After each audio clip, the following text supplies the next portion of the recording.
a lot of yes, yes, I think...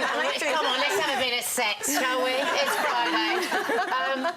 She's a human thunderstorm. She's a tornado, unstoppable. His temples are pounding as she gathers him up in her vortex, and for a short, wonderful while, they flow together, rotating on the same axis towards a splendid inevitability. Yes.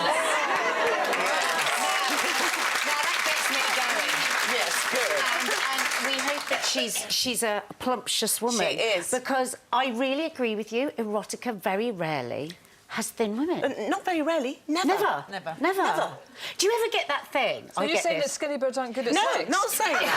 Not saying that at all. Skinny birds, fat birds, whatever you like to be, you can be good at sex. But isn't it interesting that that kind of fecund, curvy girl is what seems to turn people on in Erotica, and yet we're told endlessly not to be like that. Very confusing. Do you ever get this thing where you're like, I do this with her, she's a very good friend of mine, yeah. And I'm like, oh, she's so thin, she can wear shorts, she can do this, she can do that. She and can then we're wear like, pose a shorts. photograph or something, put my arm around her, I go, oh, It's all bony. that feels horrible. You're feeling special now, Faye? Feeling special?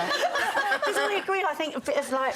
Yeah, I mean, why not? And it's, I felt that, you know, when I was younger especially, you know, so much pressure to try and be thinner, and I just decided somewhere along the line not to bother with it, not to care about that. And that has served me well. I mean, it helps that I was encouraged by my family not to ever feel ashamed of myself in any way. Would you have sex with the lights on? Yeah, I would. You know, well, I would sometimes, but then I also like to save on electricity. So, you know. In fact, I do have a candle on in my bedroom every single night. I do have that. That's a little extravagant. Slightly fire hazard. I hope you blow it out before you go to sleep. Yeah, it's in a safe place. Don't worry about it. I'm very big on health and safety. Is it true you were too embarrassed to write the scenes? That you wouldn't even have your dog in the room? Yeah, I didn't. It is odd because I just... No. Or dog in. Dog in the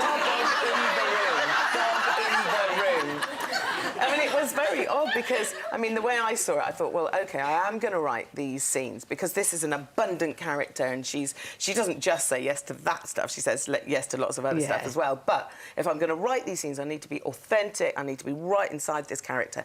And I decided that, OK, it's not Dawn writing them, it's Rosie Kitto experiencing them. That helped me to sort of go into character. But I write in a little room in my house in Cornwall, and, you know, my house is all sorts of things are going on during the day, and I just thought, oh, I need to close the door, I think. What am I thinking? This is not at all private. It's not actually happening. People are going to read this. Right now, it feels very odd. I think, oh, God, everybody's going to read it. But I did close the door. I made sure my dog was on the outside of the door. I don't know why. It's very hard to perform when the dog's looking at you, to be fair. That's it. Just saying. That must be it.